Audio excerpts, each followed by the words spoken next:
All right, we're live. Okay. So we got a special mic. What we got here? We got a rocker Mike and Rob present. Yep. And PJ Farley. Farley. Okay. Everybody, I'm Rocker Mike. This is Rob Rossi. Rocker Mike and Rob presents Mr. PJ Farley right here. How you doing today, PJ? You doing good today? Doing pretty good, man. All right, my man. Thanks for coming on. You have been playing music for a long time, right, Mr. Farley?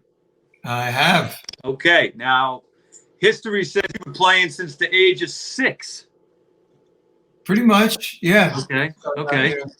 Playing a little drums, a little bass guitar, right? Yeah, I started out on drum. Well, I started out on pots and pans.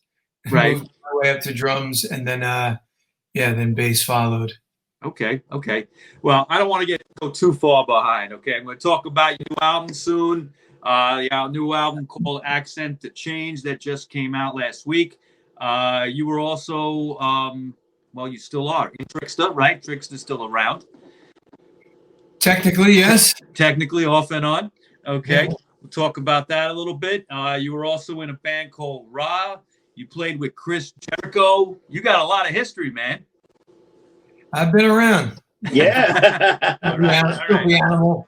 All right. Well, like we said for a second, you've been playing for a long time, but I think you got into Trickster when you were about 16 years old. Is that right? Like 15. Wow. How'd that happen at such a young age? I might have even been 14. I don't remember. I signed the record deal at 16. Okay. Wow. How did they? I guess you just did an audition. How did that happen? No, I was already playing in bands, and I was playing the same all ages clubs with Trickster, Right. Bill, and so we were all friendly. And after a while, I guess they just, they needed to make a change with their bass player, and I was kind of the same height as them, so they figured we got to get PJ. All right, you fit the criteria. I like that. This was about 1989, if I'm right. Like 87, 88. 87, 88. Okay, because I remember Trickster. They kind of came in on the tail end of the hair metal stuff, right? Yeah. Okay. I like to think of it as we didn't come in the tail end of the hair metal stuff. We created into the 90s music. No, yeah. Let's be honest. We were. I do remember. I was watching MTV, 24 hours a day back then. I remember you guys. Yeah, we were late. Now, we were young. In '89, in September of '89, Trickster released their debut album, right? Self-titled album. You're on that. You're playing bass, right? Right. Okay. Now, did you go on tour right away on that album, pretty much, right after it came out? Yep. Okay. Well, who were you on tour with? Do you remember? Of course. We started out, we booked a headlining tour, club tour, just to get on the road. Back in the day, it was like you signed a major record deal, you made your record, you made your video, they put you in a tour bus, and you went on tour. Whether you played to fucking nobody or full houses. It was like, get to work. And they supported you. Labels supported you financially. So we hadn't sold one record yet. We were already on a tour bus touring and playing to, 50 people a night, if that. Wow. And in the middle of that, like after the first week of that, like 3-week headlining tour we were booked, we got the call to do the Striper tour. So we turned the bus around. We were in Florida. Turned the bus around, went up to Toronto, and started a tour with Striper. From there, we went on to Don Dokken. From there, we went on to Poison. And from there, we went on to Scorpions. From there, we went on to Warrant. Wow, Warrant too. What was it like opening for the Scorpions? Incredible. I saw them in like 86, I think. Those guys by 89, they were like road warriors by that. They've been around forever by that point. By 86, they'd been seasoned veterans 10 times over by that time. Yeah. So to be able to get on, we had coming off the Poison tour, which was amazing. to begin with. Poison too. And Incredible, man. Like those, you know what, Poison. You know what's funny? I saw Warren, but I saw Warren like in Limelight. And it was like the Sunday night church, the rock and roll church. Nice, and I remember seeing those guys come. I'm like, it was like Psycho Slut from Hell. Well, it was such a weird combination. Psycho from Hell and Warren. It was such a weird band. Like it was like they were just bringing up bad, and these guys came out. I'm like, who the hell are these guys? It was, they had like, I think Cherry Pie was like the big song they had. That was on the first record. That was the first record. By the time Cherry Pie came out, they were killing it. Wow. Now, you guys had an MTV video hit at that time for the song called Give It To Me Good. Mm-hmm. Okay. That was like number one in the, remember was the Friday Night Requests? Oh, yeah. Remember that? Yeah, it was like you guys were kicking ass in that. That's cool. What was it like opening Striper? Because Striper was, you know, I mean, they were a Christian band. Was there a lot going on, or was there not much going on with that? What was that like? Well, as luck would have it, this was the Against the Law tour. Oh. This was when they took a break from the when they stopped. Yeah, I remember that. Yeah. We're gonna get back. We're gonna have some beers, and we're gonna, Yeah. So the debauchery was okay, right? We're gonna have some fun, you know. So yeah, we got him. We got him in the interim. All right, that's cool. Wow. Now, you know, when I was doing my research, I wanted to ask you something because I was curious. The song "Line of Fire" off the debut album, information I had said it was a #1 Z-Rock hit. Yeah, you remember Z-Rock, right? Yeah, Z-Rock here in New York on the AM station. Right. Okay. I was thinking, is there a different one? I wasn't, but you know, that was the one. And I mean, Z-Rock, it was. I think it was syndicated. It was just an AM radio here in New York, but it was like 58 or something on the AM dial. It was legit. I mean, it was like, for a few years. That's what I listened to in 87, 88, 89. I mean, it was fucking Z-Rock. Like, so we were, you know, Line of Fire was kind of like the teaser single. We didn't do a video for it. It was just kind of a giveaway. Right. To Give It To Me Good, and yeah, it kicked ass on Z-Rock, which was good. It kind of set a good hard rock foundation for us. And then by the time we came out with the video for Give It To Me Good, it was, you know, wheels came off and we were off and running. Yeah. Now, in October of '90, you went on tour with Dokken, right? You said you were on tour with Dokken. Yeah. What was that like? Was that any different than maybe a tour with Poison, or was the same old kind of stuff going on? It was different in the sense that with Poison it was arenas and Dokken it was clubs, but I mean, it was the same in the sense that great crowds every night, and partially because I mean, obviously Poison was on top of their game. And there was us, Slaughter, and Poison, and I mean, you know. Yeah. Wow. That's a pretty good ticket. That's a great ticket. Yeah. By the time we got on the Dokken tour, we were killing it. We had gone through months at #1 on the Dial TV with Give It To Me Good. Yeah. Gigantic hit. And then 1 in a Million was #1 while we were on tour with Dokken. So, I mean, we were peaking. Did you ever do any live appearances on MTV, or was it just the regular videos? No, we did like Spring Break, Daytona.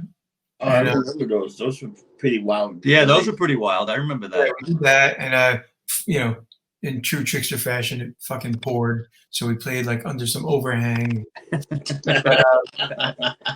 it was like the worst conditions for us because we were on tour with Scorpions. We were in Arizona. We played a show, went to the airport, flew to Florida, woke up, pouring rain. Went to the gig, did the gig. It's some makeshift settings under an overhang. Then fly back the next night for a show with Scorpions. But MTV calls, you go. Yeah, in those days, definitely. Yeah, but the Don Dokken tour, I mean, it was great. I mean, it was awesome. Yeah, I've always heard. I've never saw Dokken, but I've always heard good things about Don Dokken as a great guy to see. Never I saw- I never saw him. I know. It's one of those things, you know. Wow. What are you gonna do? You know what? For me, living in New York, a lot of places that I saw my band were mostly on Roseland. Was a great venue to see a band. Like it's small enough. Even Dokken opened for. I mean, next to Great White, Dokken opened for everybody.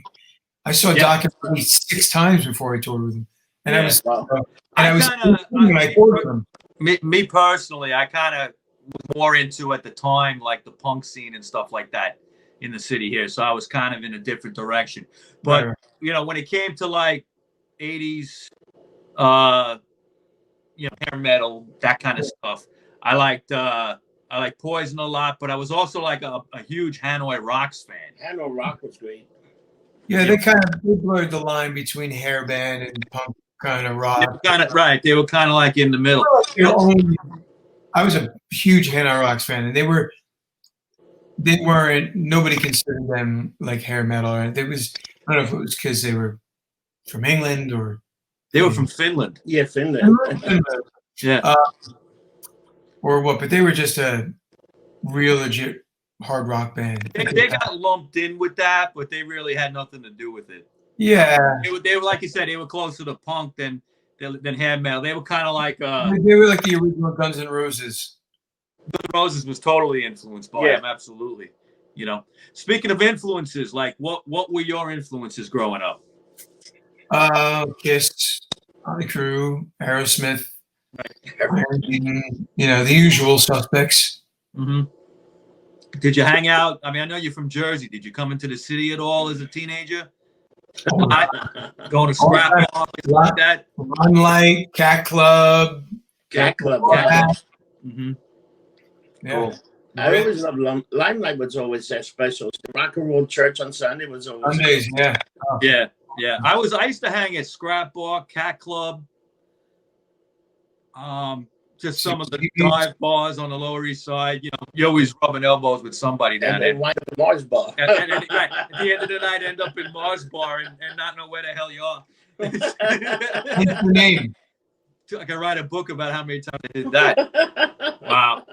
But okay, so let me ask you this. Now, the first album was out. It did well. You guys were ready to release a second album, which you did in October 1992. The album was called Here, right? Okay. I'm curious because music was changing at that point. This was 1992. You had the rise of like Nirvana and bands like that, the grunge bands that came. Did you guys see that as a threat to what you're doing? Like maybe what we're doing is not going to be popular anymore, or you just were like, you know, like fuck it, we'll just keep going. What did you think when you were making that album? Yeah, we weren't at all concerned about it.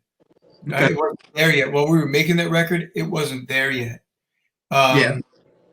It was, you know, bubbling on the underground scene still. So didn't have to take into consideration, you know, getting hung by our flannel shirts in a couple of months. That's true. we were just like, making a record, making another record, go on a tour. Yeah. Go on a tour with Kiss too, gonna take over the world again, cocky little fuckers, and you know, and then all of a sudden, boom, trapdoor in Cloud 9. Here comes grunge. Yeah, totally different world. It changed everything. I still remember that coming on, and I'm like, what the hell is this? But all the bands sounded the same almost to me. There was one more depressed singer than another depressed singer. Like I said, I was in the punk scene, so like when I heard that grunge was starting to like be really big, I'm like, this is like nothing that I haven't heard before, really. You know what I mean? It's like I've been listening to the Stooges for 20 years. Yeah. You know what I mean? So it's like not much different. But you guys released that second album, and then you went on tour with Kiss, right? It was their Revenge tour, that album. Yeah. What was that? What was it like being on tour with Kiss? You got to give us a good story or something. That's impressive. We're big Kiss fans. Yeah. You got to tell us something. Well, it was always like we were at least 3 of us, myself, Steve, and our drummer were Gus, huge Kiss fans. Right. Singer, not so much, you know, But for us, it was like touring with Kiss. They were the mega. So when we got that tour, we were just so stoked out of our mind. And to be able to see Kiss every night for free. Right. And be able to say, we're going on tour with Kiss. That's pretty much growing up as a kid. That's all we ever wanted. So, you know, it was amazing. And what was even more unique about it was the fact that it was the Revenge Tour, which is an amazing record. It is. Amazing record. But because it was in 1992, it was in that transition where they were just done playing without the makeup. And so the tour wasn't that great. It was some nights were great, couple sellouts. More often than not, it was half house. And left sometimes. So it was kind of unique being on the Kiss tour. We're going to a Kiss, rocking the world. And then seeing them play to 2,000 people in a 15,000 seat arena. It was like, we would go out there and watch like this. Yeah. And it's same show. They put on the same fucking show, whether it was a sold out show at the Palace in Auburn Hills or if it was 2,500 people at the Arco Arena in Sacramento. It was the same show. They kicked ass every night. Wow. Now, how did they treat you as an opening band? Did they treat you guys good? Yeah, they were great. Yeah, I've always heard that they're very good at opening bands, at least usually. Yeah, that's cool. That's cool. We saw them. Me and my wife saw them last year on the farewell tour, if you want to call it that. Okay, at Nassau Coliseum, and I hadn't seen them in like 20 years, easily 25 years. Oh, wow. But I think, when did Psycho Circus come out? Like 96, something like that. Later than that, maybe 95, something like that. No. Again, when they put the makeup back on. Psycho Circus came out like maybe 2000. Is it? Okay, I'm a little messed up. 2000. All right, that was the last. I saw them on that tour. Okay, and they still had, with this one, they were great. I mean, high energy and everything, and they're a bunch of, the veterans. They've been around for 45 years now. I mean, more than that, 50 years almost. So it's amazing. But I think the whole coronavirus thing messed up their tour because they had continued on, and then we're going to come back, and then it got all messed up. But what I mean, maybe they will come back to the corona. They'll do a second farewell tour. They've done a lot of farewell tours. So didn't the Rolling Stone ever done one? No, they keep going, right? No, Rolling Stones never say that they're hanging out. They'll never hang out. That's true. All right, so how did that second album, when you toured it, you went to Japan, right? Mm-hmm. How'd it go? Tell us about that. Oh, Japan's a good place. How'd they receive you? It was great. It was only 2 shows, sold out. Killer. Amazing experience. Everything we had heard about it, that's how it was. Running behind the vehicle, chasing us. Yeah, like the Beatles. At the hotel, morning, noon, and night. It was, they made dolls of you, and, everything you heard about going to Japan, that's what it was. Wow. It's true. So many bands have said that. It's like the most amazing place to play. Because they love like American music. They love rock and roll. They love that whole genre. Like they'll go crazy over that. There's bands that didn't make it, but then they go to Japan and the career is like rejuvenated. Yeah. Got that right. Now, with the second album, MCA, I believe, dropped you. Right before we went to Japan, actually. Oh, wow. I guess they took care of the tour for you, and that was it? Yeah, they said sayonara. Oh, my God. That's funny. What'd you do at that point? I mean, it must have been tragic. No, we knew the writing was on the wall because that whole Kiss tour, the first day of the Kiss tour, our record came out, and it just wasn't going well. The record wasn't picked up by radio because of the change of format. So by the end of that tour, we were like, tour's over? That might not be all that's over. So we were prepared for the worst when we got home from that Kiss tour. Faster Pussycat was on the Kiss tour with us for a month. They got dropped halfway through. They had to go home. So it was like, all right, we know it's coming. Was it when you say the change of format on the radio, was it because of grunge? Yeah. Yeah, basically. Because I remember it was like one day they were playing guys in your genre, and the next day it was no more. I mean, it was really like a quick turnaround. You know, Like, K-Rock did that. Our radio people would be like, oh, the new Trickster song. Well, you got me a day late because just at noon today we changed formats to alternative radio. Yeah. Stations like K-Rock did that. Yeah, K-Rock did that really quick. Like K-Rock. But you know what? Classic rock was always good. But K-Rock, you know, if you want to listen to music, you were most likely to like new music. You would listen to K-Rock. It was like they went from like hair metal band to like the next day, boom, grunge. I was like, what the hell is this? Like, it sounded like it was a whole new station. Also, yeah, it was. So it is, man. It's just like when disco went out to like see you later, disco. Yeah, disco was the same thing, man. Yeah, that's true. That's true. So you know, once they dropped you, what did you decide to do? I mean, did you you know, what'd you do for a few years? Because I know you joined up with Ra around 2002, right?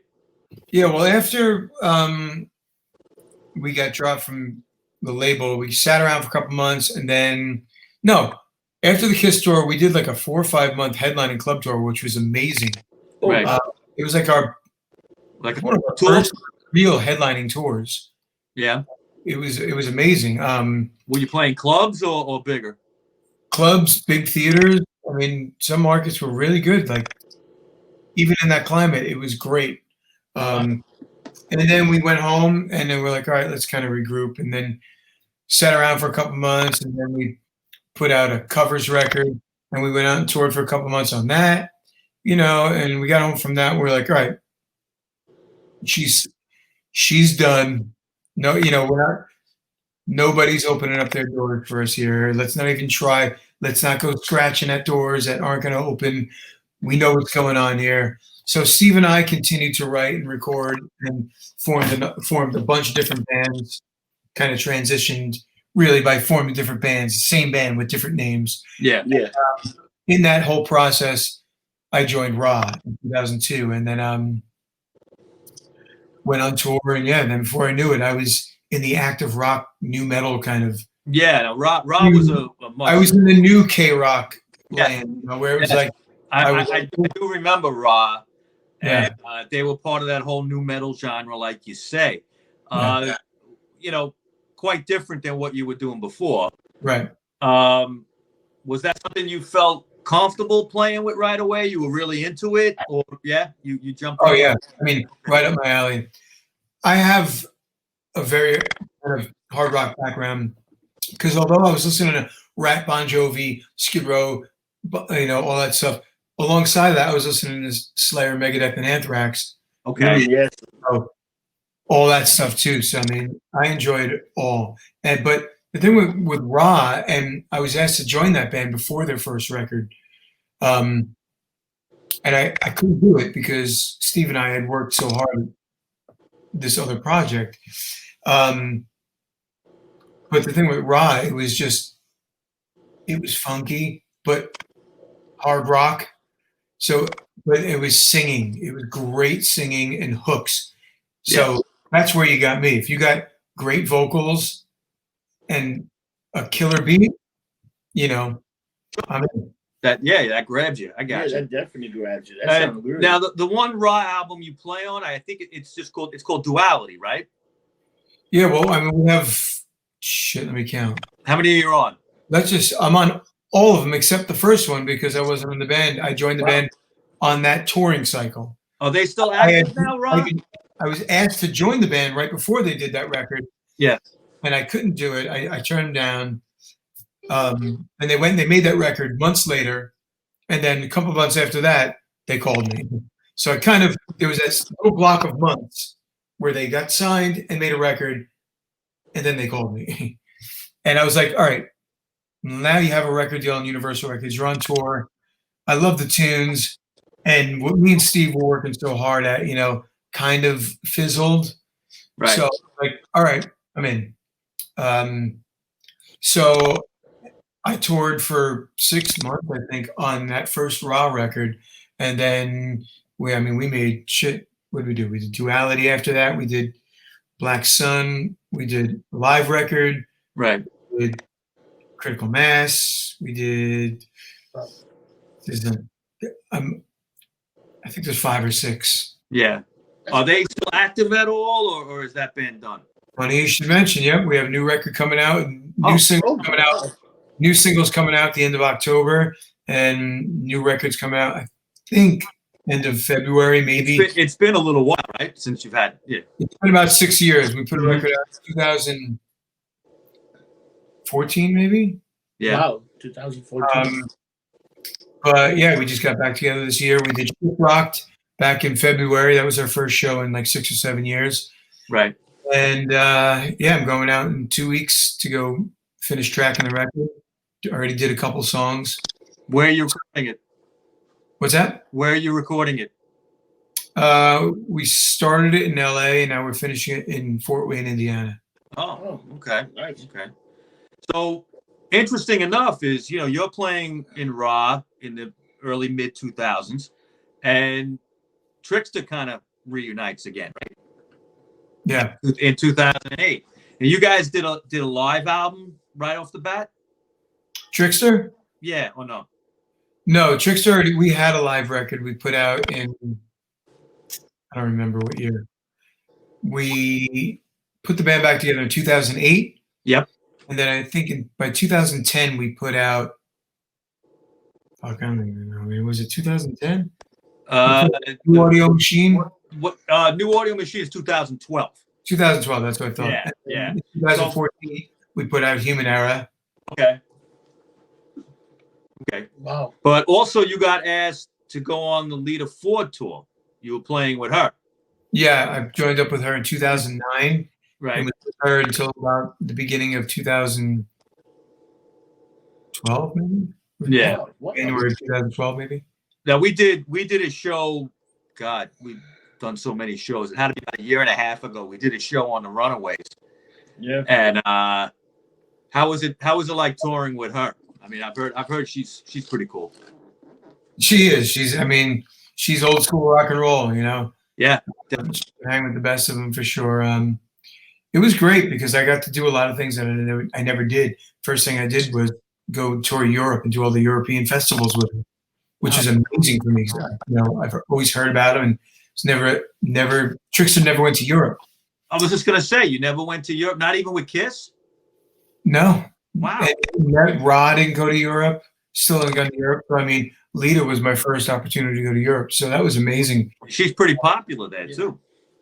Yeah. Let me ask you a question. How is it in Europe? How's the crowd in Europe? Is it like, are they like American, or is it totally different culture shock?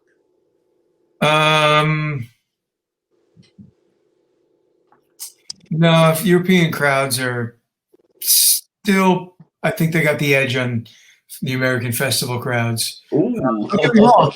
Don't get me wrong. America knows how to rock, but we have so much of it here. And so, like, no points off. We get a lot here. So Europe, when American bands go over there, they go fucking bonkers. So it's not like, for the American crowds going to a festival with a bunch of American bands, it's like, yeah, they're having a good time. They appreciate it. But you don't have that real deep, like, appreciation because we're going to be back in 3 months anyway, or definitely not. I get that, yeah. Guys with metal in Milan, Italy, and it's all American bands.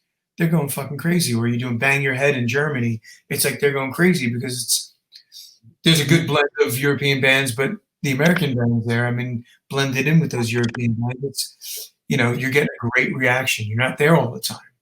Yeah, if you're seeing a band, you might not see them again for 5 years. Who knows? Right. That's true. Now, tell us a little bit about your first solo album called Boutique Soundframes. Mm-hmm. Came out in 2016. Yeah. How'd that get started? What was the impetus of that? Well, it was just basically the accumulation of songs that I had collected while, in that time period that Steve and I were writing and recording for the bands that we had in between the Trickster bookends. Anything I felt like I was writing that was really just kind of for me, I just recorded and just kind of stashed away. I'm like, I have this song, it's not right for this band, but I need to get it down. So I recorded it and I waited on it. I waited for fucking 10 years or so. And I just collected songs. And then one day I woke up, I think it was after we did like Human Era. I was like, I had a couple more songs and we recorded Human Era. I'm like, you know what, while I'm here and in recording mode, let me get a couple more songs down. I recorded like 2 or 3 more songs. And I'm like, all right, it's time to get these songs out. And, because when I recorded the songs, you had to have a record deal, otherwise nobody heard you. And I was not about to fucking play that game. That's not why I wrote those songs. I wrote them just to get them out, to be creative. And I wasn't about to go play the record label game. Fuck that. Yeah. So I sat on them until I was good and ready. And then I found myself, by the time Human Era came out, I'm like, all right, we got the cloud, we got YouTube, we got iTunes, we got all this shit. Let me just put it in the cloud now. Let me release the dubs. And really, that's all it was about. It wasn't about, releasing a record to take on the world or anything. It was like, I have a collection of what I think are great songs that need to be heard. And now it's easy to get them out there. Fucking one click and the whole world can hear them. So that was really it. And then it was really well received. So, then I had kids and family and went into the baby bubble for a couple of years. So I really kind of shut down the songwriting aspect of like full songs and like where I was coming from as a songwriter, where I didn't have to just kind of contribute like a riff or a bud of an idea. So, and then really it wasn't up to about 2 years ago where I started writing again. And I took it slow, started with a song or two, recorded it. I was like, all right. Then I kept writing and kept coming and kept recording them. And then before I knew it, I'm like, all right, well, right around 5, 6 songs, I'm like, all right, I guess I'm doing a record. Yeah, that's pretty good. That's great. And then you have the second album, Accent to Change, that came out last week. Are you going to be touring this? I think Mike told me you had some dates recently, right? I don't have any dates for me solo as of right now. Okay. The dates I do have are with Eric Martin. Oh. We play together. And, but yeah, no, I'm going to go out and play, whether it's solo acoustic shows or full band shows. I'd like to do both. Once the world opens again. Yeah, I mean, the world is kind of, I was just out last weekend, we're going out next weekend. Me and Eric have been kind of secretly touring. I toured with Fozzy in August. I was going to ask you about Fozzy because my buddy here, my partner, is a big Chris Jericho fan. Yeah, I'm a huge fake wrestling fan. That's redundant, right? I love it. It's powerful man. Yeah. So I toured with him. He was when I toured with Fozzy, it was my first trip in 5 months. And I got on the road. Fucking so good, man. It was so awesome to get out and rock again. And then after that, me and Eric went and did shows. We did shows last weekend. Half capacities, guidelines, everything. Yeah. But sold out within their guidelines. And we got shows next week. We have shows all throughout the rest of the year. And we do it within the guidelines and carefully. That's all you can do right now. The show must go on. Exactly. Look, I won't go out and do the stadiums right now. I'll leave that for next year. Yeah. But I'll bring it back down to the. Okay. That's a good thing because people need entertainment, man. This guy. Let me tell you, they appreciate it. They fucking appreciate it. It's just, especially now, PJ, because we've gone through this whole pandemic and and hopefully we're coming out the other side. I hope. And then when everything gets back to some kind of normalcy, I mean, people are going to go crazy, right? I mean, like some of these shows are going to go nuts. You know what? I hope so. And I think, you know, you take for granted certain things, certain luxuries and stuff. And we as musicians and traveling musicians and, you know, road dogs, you know, this is where we make our living, you know. Obviously, we're not selling records anymore to the point to where they're paying for the house. You know, we got to get out on the road and make our, you know, got to get out on the road and trap a bear and bring home supper. I mean, me, I'm a professional appreciator of music. Okay, I'm not in a band, but music is my life. Okay, Yeah. And I've been so, you know, cooped up at home and going crazy that like 3 weeks ago I went to see a Stones cover band on Long Island. I was just like, I got to get out. I got to see something because the city's closed. There's no shows going on. So I ended up going out to Nassau and catching this Stones cover band in this little bar. And I was like, this is fucking great. I mean, I had the best time, you know? Yeah, well, hopefully that refreshes everybody. I went to Thompson Square Park and they have like little punk band play. Yeah. And it's pretty impressive how people are keeping the social distance. These guys are just out there in dismissive playing music like every Saturday. They all do these little punk bands just get guys get together. That's jam. The creative ways we come up with to do shows nowadays are pretty impressive. You know, where there's a will, there's a way. Yes, sir. Okay. Well, listen, PJ, I want to tell you next time you come to the city, okay, I want you to look us up. We hang out at the International Bar on 1st Avenue and 6th Street. That's our spot. A couple other places, but that's our main spot. You got a seat there waiting for you, okay? Excellent. I like to say bring your wife, whatever, bring your friends, anything you want, we'll take care of you, all right? International. Yep. Famous spot, International. If you ever saw the Rolling Stone video, Waiting on a Friend, he walks by the original International. Keith Richards, yeah. Keith Richards walked right past in the video. It's a good spot. And then once they cut, he walked right into it. Yeah, they left that part out. They were waiting for him while he was in there for 3 hours. That's funny. Oh, man. Well, listen, I want to thank you for coming on, PJ. All right. And we wish you the best of luck with this new album. Thank you. And, you know, let's hope we get back to normal. You guys can start playing a lot more shows. But good luck with what you got planned ahead, okay? Thank you, man. I appreciate it. Thanks for having me. And I'll be seeing you International. Definitely look us up. Look us up, brother. And what do me and you always say, Rob, at the end of the show? We don't get drunk, we get lumped up. See you guys next weekend. Thank you, PJ. Thank you very much. Take care, brother. See you guys. Great show. Good show.